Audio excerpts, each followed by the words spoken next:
अस्सलाम वालेकुम स्टूडेंट्स। आज हम अपनी एंटी हाइपरटेंसिव ड्रग स्टार्ट करने वाले हैं। फर्स्ट हमारे पास एंटी हाइपरटेंसिव ड्रग है वो है डायूरेटिक्स। डायूरेटिक्स हमारे पास फर्स्ट चॉइस ऑफ ड्रग होती है जब भी हमने हाइपरटेंशन को ट्रीट करना होता है। डायूरेटिक्स हमारे पास ड्रग्स हैं जो यूरिन एक्सक्रीशन को बढ़ाती हैं, यूरिन वॉल्यूम को बढ़ाती हैं। ठीक है, डायूरेटिक्स क्या करती हैं? यूरिन आउटपुट क्या करवाती हैं? इंक्रीज़ करवाती हैं। यूरिन आउटपुट इंक्रीज़ करवाती हैं। उसके अलावा जब देखें ना, डायूरेटिक्स क्या करेंगे? यूरिन आउटपुट को इंक्रीज़ करवा रही हैं। अब हमने देखना है कि किस तरह से यूरिन आउटपुट इंक्रीज़ करने की वजह से किस तरह से जो है हमारा ब्लड प्रेशर कम होगा। डायूरेटिक्स ने क्या किया? हमारे यूरिन आउटपुट को इंक्रीज़ करवा दिया। यूरिन आउटपुट इंक्रीज़ होने की वजह से जो हमारा ब्लड वॉल्यूम है ना, ब्लड वॉल्यूम कम हो जाएगा। देखिए, जब हमने यूरिन की कंसनट्रेशन बढ़ा दी है, यूरिन एक्सक्रीशन की कंसनट्रेशन बढ़ा दी है, तो हमारा ब्लड वॉल्यूम जो है वो कम होना स्टार्ट हो जाएगा। ब्लड वॉल्यूम के कम होने की वजह से जो हमारा वीनस रिटर्न है वो कम हो जाएगा। वेनस रिटर्न जब कम होगा तो कार्डियक आउटपुट कम होगा। कार्डियक आउटपुट के कम होने की वजह से जो हमारा ब्लड प्रेशर है, ब्लड प्रेशर कम हो जाएगा। ठीक है, बीपी क्या होगा? कम हो जाएगा। तो इस तरह से डायूरेटिक्स जो हैं वो हमारे जो ब्लड प्रेशर को ट्रीट कर रही होती हैं, ब्लड प्रेशर को कम करती हैं। फर्दर डायूरेटिक्स की 3 क्लासिफिकेशन है।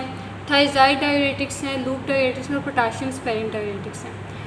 इन तीनों की तरफ जाने से पहले हम डायूरेटिक्स का साइड इफ़ेक्ट देख लेंगे। डायूरेटिक्स जो है ये हमें ना हाइपोकैलीमिया करवाती है, क्यों ना कि इलेक्ट्रोलाइट्स के बैलेंस को ये डिस्टर्ब करती है। देखें, जब यूरिन की एक्सक्रीशन बढ़ेगी, यूरिन वॉल्यूम बढ़ेगा, ज़ाहिर उसमें पोटाशियम भी इंक्रीज़ होगा, पोटाशियम की कंसनट्रेशन भी इंक्रीज़ करेगी। पोटाशियम भी बॉडी से उसी लिहाज से उसी तरह से जो है एक्सक्रीट आउट होगा, सोडियम एक्सक्रीट आउट होगा, हमारा वाटर एक्सक्रीट आउट होगा। तो इस सारी इलेक्ट्रोलाइट को जो है वो डिस्टर्ब कर रही होती है। ठीक है, तो एक तो इसका साइड इफ़ेक्ट क्या है कि डिस्टर्ब करती है इलेक्ट्रोलाइट बैलेंस को। ठीक है, डिस्टर्ब्स इलेक्ट्रोलाइट बैलेंस। उसके अलावा ये क्या करती है? हाइपोकैलीमिया कॉज करती है। हाइपोकैलीमिया, देखिए, जब यूरिन की कंसनट्रेशन बढ़ी है तो उसमें पोटाशियम की कंसनट्रेशन भी बढ़ेगी, पोटाशियम भी उसी लिहाज से एक्सक्रीट आउट होगा, तो हमारी बॉडी में जो है पोटाशियम की कंसनट्रेशन कम हो जाएगी, तो ये हाइपोकैलीमिया हो जाएगा। ठीक है, अब हम चलेंगे अपनी क्लासिफिकेशन की तरफ। थायजाइड है, लूप डायूरेटिक्स है और पोटाशियम स्पेरिंग डायूरेटिक्स है। सबसे पहले हम देखेंगे थायजाइड। थायजाइड में हमारे पास कौन सी ड्रग्स आती हैं? हाइड्रोक्लोरोथायजाइड आती है, क्लोरोथैलीडोन आती है। थायजाइड का मैकेनिज्म ऑफ एक्शन देखेंगे। थायजाइड क्या करती है? हमारे पास ये सोडियम की रीअब्जॉर्प्शन को ब्लॉक कर देती है। क्या करेगी? Block sodium reabsorption. जब थायजाइड सोडियम की रीअब्जॉर्प्शन को ब्लॉक करेगा तो उसकी वजह से क्या होगा? सोडियम और वाटर की जो रिटेंशन है वो भी ब्लॉक हो जाएगी। सोडियम और वाटर की रिटेंशन क्या होगी? ब्लॉक हो जाएगी। देखें, जब हमारे ब्लड में सोडियम जो है वो रीअब्जॉर्ब नहीं हो रहा, हमारे सिस्टेमिक सर्कुलेशन में जो सोडियम रीअब्जॉर्ब नहीं हो रहा, उसकी वजह से क्या होगा कि वाटर भी रीअब्जॉर्ब नहीं होगा। क्यों ना कि देखिए, जहाँ सोल्यूट जाता है, सोल्यूशन या सॉल्वेंट ने भी वहीं जाना होता है।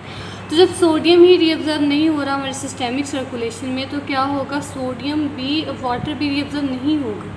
तो उसकी वजह से क्या होगा कि जो सोडियम और वाटर की रिटेंशन है ना हमारे सिस्टेमिक सर्कुलेशन में, वो ब्लॉक हो जाएगी। सोडियम और वाटर की रिटेंशन के ब्लॉक होने की वजह से क्या होगा? हमारे पास ब्लड वॉल्यूम जो है वो कम होना स्टार्ट हो जाएगा। ब्लड वॉल्यूम के कम होने की वजह से हमारा ब्लड प्रेशर जो है वो कम हो जाएगा। ठीक है, ब्लड प्रेशर क्या हो जाएगा? कम हो जाएगा। तो इस तरह से थायजाइड जो है हाइपरटेंशन को ट्रीट करता है, हमारे हाई ब्लड प्रेशर को लो करता है। ठीक है, इसका ये इनिशियल थेरेपी में हम देते हैं थायजाइड को। ठीक है, इसके कुछ एडवर्स इफ़ेक्ट हैं, वो हम पहले भी डिस्कस कर चुके कि ये हाइपोकैलीमिया कॉज करता है। उसके अलावा हाइपर यूरिसीमिया भी कॉज करता है। हाइपर यूरिसीमिया होते हैं यूरिन की एक्सक्रीशन एक बहुत ही हाई लेवल तक ले जाना। एक तो इंक्रीज़ करना होता है, लेकिन ये बहुत हाई जो है एक्सक्रीशन करवा देता है यूरिन की। उसकी वजह से क्या होता है? हाइपर यूरिसीमिया हो जाता है। हाइपर यूरिसीमिया हम यही कह सकते हैं कि यूरिक एसिड की एक्सक्रीशन ही करवा रहा होता, उसकी वजह से क्या होता है कि हाइपर यूरिसीमिया होता है। उसके अलावा थायजाइड क्या करते हैं? ये कैल्शियम कंटेंट, यूरिन में कैल्शियम कंटेंट को डिक्रीज़ करवाते हैं, ठीक है। नेक्स्ट जो है हम चलेंगे सेकंड क्लासिफिकेशन की तरफ, लूप डायरेटिक्स की तरफ। लूप डायरेटिक्स हम किन कंडीशंस में देते हैं? एक तो हम हार्ट फेलियर के पेशेंट्स में देते हैं, उसके अलावा एडिमा में, एडिमा कंडीशन में, एडिमा होता है हमारे फुट में, हमारे लेग्स में जो है ना क्या होता है, स्वेलिंग हो जाती है, ठीक है, उसमें होता है एडिमा, एडिमा में देते हैं। उसके अलावा किडनी इशू पेशेंट में, वो पेशेंट्स जिनको क्या है रेनल फेलियर है या उनका क्या है कि किडनी इश्यूज़ है, ठीक है, उनमें हम देंगे लूप डायरेटिक्स। नेक्स्ट जो क्लासिफिकेशन है वो हमारे पास है लूप डायरेटिक्स। लूप डायरेटिक्स में हमारे पास आती है फ्यूरासेमाइड आती है और ब्यूमेटानाइड आती है। अब हम इसका देखेंगे mechanism of action. Loop diuretics का मैकेनिज्म ऑफ एक्शन क्या है? ये क्या करवाता है, लोब ऑफ हेनले में नेफ्रॉन का स्ट्रक्चर आपको पता है ना, उसका जो पार्ट होता है लोब ऑफ हेनले, ठीक है, लोब ऑफ हेनले, वहाँ पे ये क्या करवाता है, सोडियम की रीअब्जॉर्प्शन को क्या करता है, ब्लॉक कर देता है, ठीक है। सोडियम और पोटाशियम की रीअब्जॉर्प्शन को क्या करवाएगा, ब्लॉक कर देगा। जब सोडियम और वाटर की रीअब्जॉर्प्शन ब्लॉक होगी तो उसकी वजह से क्या होगा हमारे पास, जब सोडियम और वाटर, देखिए सोडियम वाटर सॉरी कहते हैं, सोडियम और जो पोटाशियम है उसकी रीअब्जॉर्प्शन नहीं हो रही, सोडियम पोटाशियम क्या होगा, ये डिक्रीज़ करेंगे हमारी बॉडी में। क्या होगा, जब उनकी रीअब्जॉर्प्शन नहीं हो रही तो जाहिर है सोडियम पोटाशियम क्या करेंगे, उनकी कंसंट्रेशन डिक्रीज़ होना स्टार्ट हो जाएगी हमारी बॉडी में। उसकी वजह से क्या होगा, अगेन ब्लड वॉल्यूम जो है वो कम हो जाएगा। ब्लड वॉल्यूम के कम होने की वजह से क्या होगा, हमारा कार्डियक आउटपुट जो है वो कम हो जाएगा।